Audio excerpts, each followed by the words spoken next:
ایک مرکزی مضمون ہے یہ اس سورت کا جو آخری پارے میں ہے، سورۃ الانفطار۔ تمہیں کس چیز نے دھوکے میں ڈال دیا اپنے رب کے بارے میں؟ وہ کریم ہے، رحیم ہے، لیکن اس نے تمہیں اختیار دے کر تمہیں امتحان میں ڈالا ہے، اور اس کا نتیجہ نکلے گا تمہارے اعمال کے اعتبار سے۔ یہ ضرور ہے کہ محض عمل کی بنیاد پر کسی کی نجات نہیں ہوگی، اللہ کی رحمت کی ضرورت ہوگی، لیکن بغیر عمل کے تو وہ رحمت بھی آپ کو ملنے والی نہیں ہے۔ اپنی سی محنت کر کے اللہ تعالیٰ کی رحمت کا اپنے آپ کو مستحق ثابت کرو، پھر وہ رحمت خداوندی جو ہے دستگیری کرے گی۔ تو یہ چیزیں در حقیقت، اور ایمان کا بھی عام تصور کیا ہے؟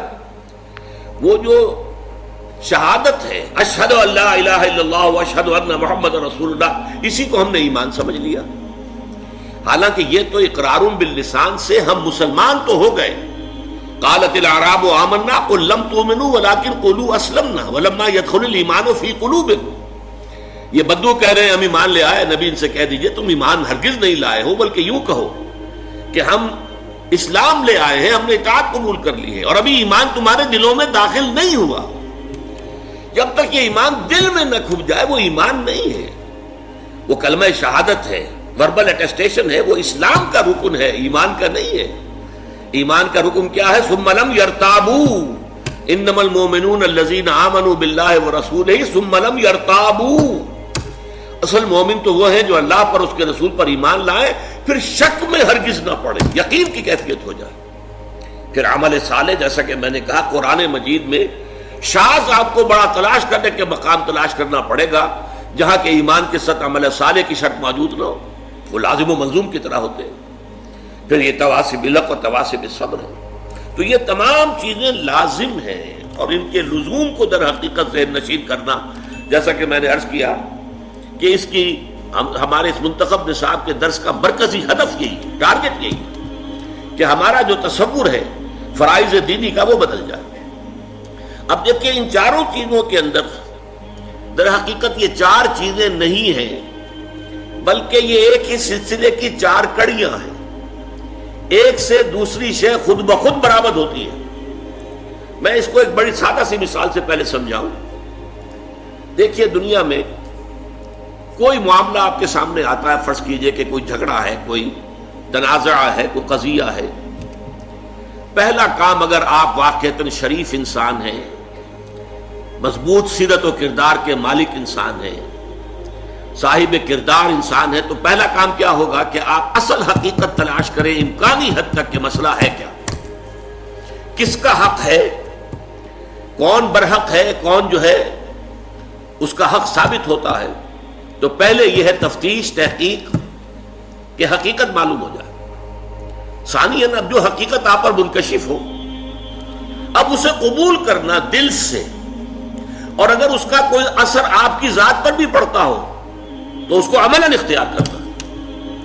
فرض کیجئے کہ اس معاملے میں کوئی ایسا پہلو نکل آیا ہے جس کی زد خود آپ پر پڑ رہی ہے، تو اس لیے کہ مجھ پر زد آ رہی ہے یا میرے والدین پر آ رہی ہے، میرے رشتہ داروں پر آ رہی ہے، اگر غض بصر کریں گے، صرف نظر کریں گے، تو معلوم ہے سیرت اور کردار نام کی کوئی شے نہیں ہے، پھر بودا انسان ہے، کوئی حیثیت نہیں ہے۔ جیسے کہ قرآن مجید میں سورہ نساء میں فرمایا گیا، یا ایھا الذین آمنوا کونوا قوامین بالقسط شہداء للہ ولو علی انفسکم او الوالدین والاقربین۔ اے ایمان والو، کھڑے ہو جاؤ عدل کے علم بردار بن کر، اللہ کے لیے گواہی دینے والے بن کر، اور چاہے کوئی معاملہ ایسا ہو کہ جو تمہارے خلاف جا رہا ہو، تمہارے والدین کے خلاف جا رہا ہو، تمہارے رشتہ داروں کے خلاف جا رہا ہو، عدل کا دامن ہاتھ سے نہیں چھوڑنا۔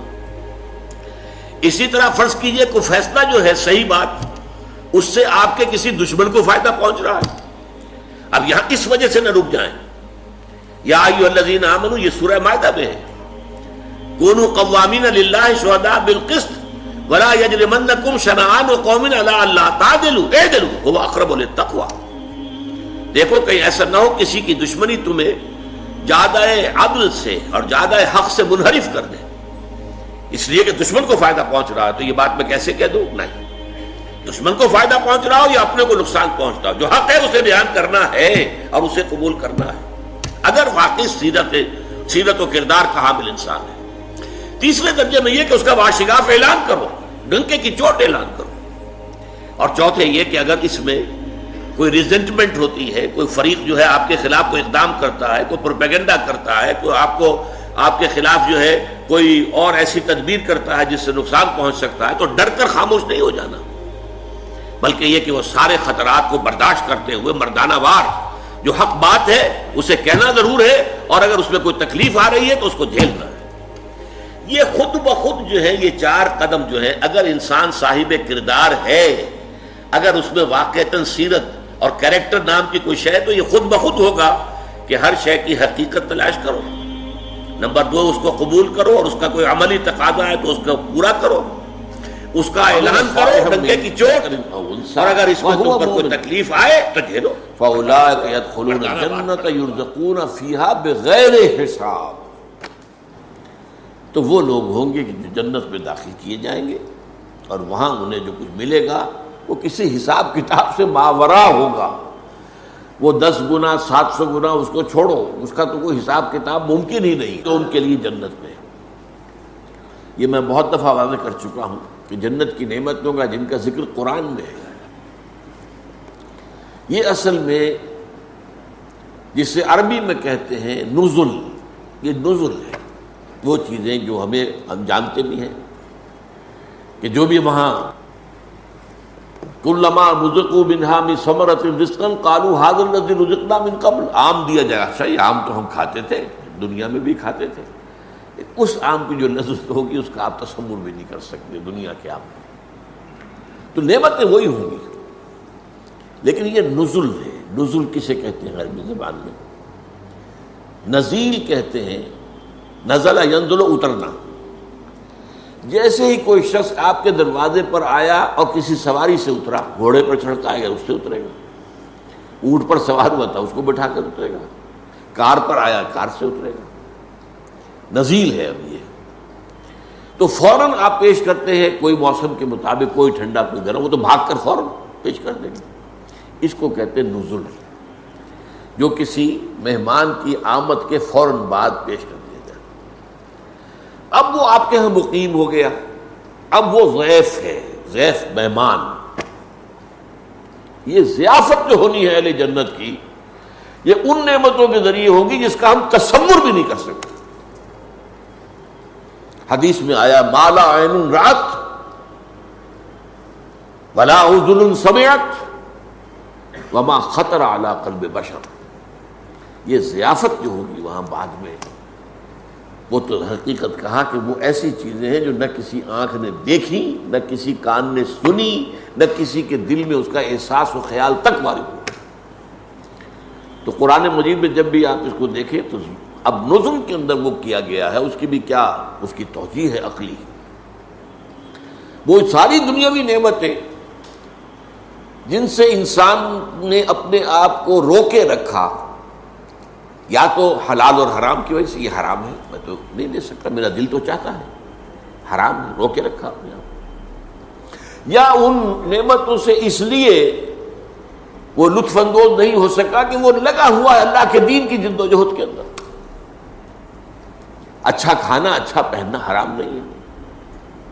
قل من حرم زینۃ اللہ التی اخرج لعبادہ والطیبات من الرزق، اچھی کھانے کی چیزیں کس کے لیے بنائی اللہ نے؟ یہ پھل کس کے لیے؟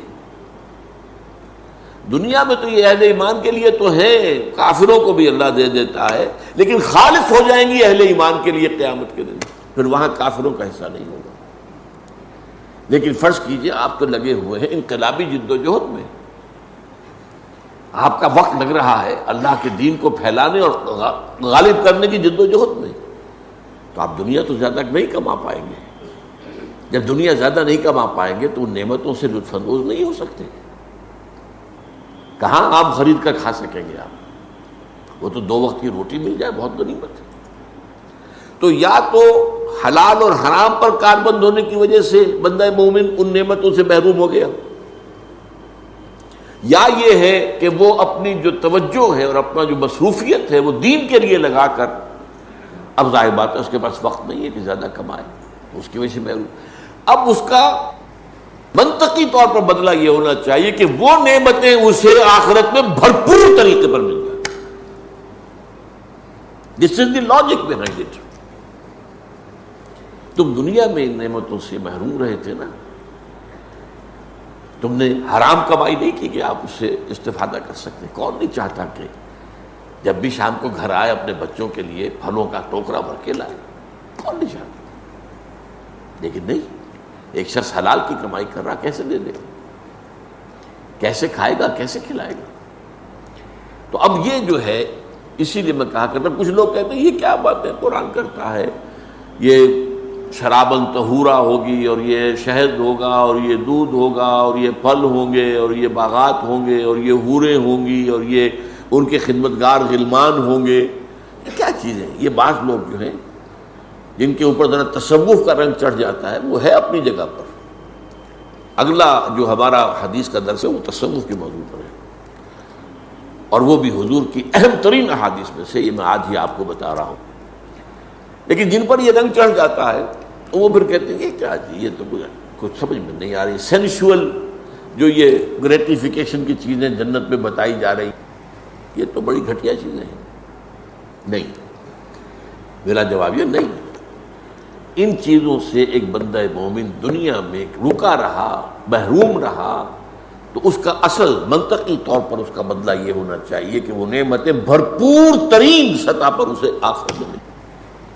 البتہ یہ سب کچھ صرف نزل ہے، جو اس کی نعمتیں ہیں ان کا تو آپ تصور کر ہی نہیں سکتے، جو پھر آگے اللہ نے دینی ہے۔ ما لا عین رأت ولا اذن سمعت وما خطر علی قلب بشر۔ اور قرآن مجید، یہ تو حدیث ہے جو میں نے بتایا آپ کو، قرآن میں بھی ہے، فلا تعلم نفس ما اخفی لهم من قرۃ اعین۔ کوئی نہیں جانتا جو چیزیں اللہ تعالیٰ نے اپنے ان بندوں کے لیے چھپا کر رکھی ہوئی ہیں جن میں آنکھوں کی ٹھنڈک ہوگی، ان کو کوئی نہیں جانتا۔